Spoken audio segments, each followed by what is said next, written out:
अरे तू तो अपना है ना मेरा, दामाद है तू मेरा।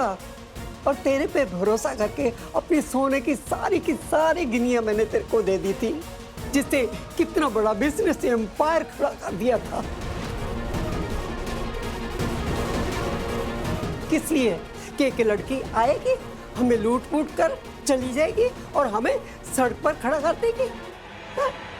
अरे तूने अपनी मेहनत और मेरी गिनियां सब बर्बाद कर दिया, सब बर्बाद कर दिया तूने। मैं पूछती हूँ दिलदार सिंह आहूजा कहाँ है, जिसने इतना नाम कमाया था बिजनेस में, कितनी इज्जत कमाई थी, और तूने ये ऐसे कैसे होने दिया? कहाँ सो गया था तू? क्यों नहीं ध्यान रखा अपने बिजनेस का? ये परिवार तेरी जिम्मेदारी है कोई एहसास तुझे?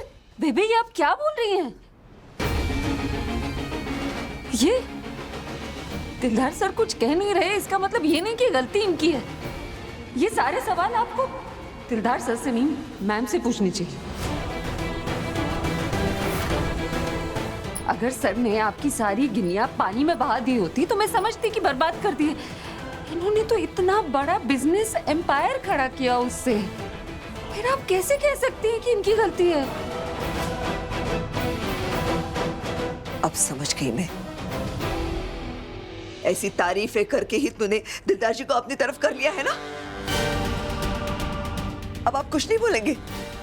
ये लड़की मुझे और बेबे को सुनाए जा रही है, कुछ नहीं बोलेंगे आप? हाँ, ये तो आपकी लाडली बहू है।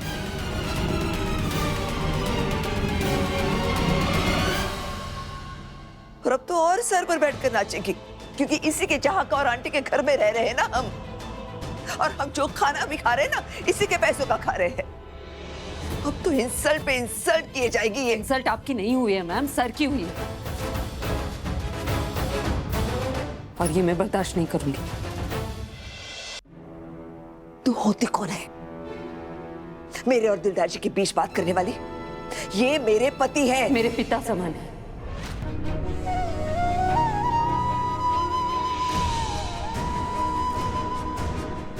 और कोई अगर इनसे बदतमीजी करेगा तो मैं चुप नहीं रहूंगी। फिर कोई भी मेरे बारे में कुछ भी सोचे, मुझे फर्क नहीं पड़ता।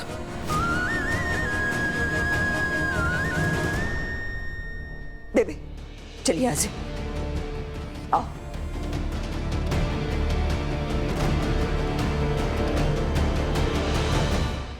आई एम सॉरी सर, मैं जानती हूँ वो बड़े हैं और मुझे उनसे ऐसे बात नहीं करनी चाहिए, लेकिन वो इल्जाम पे इल्जाम लगा रहे थे आप पे।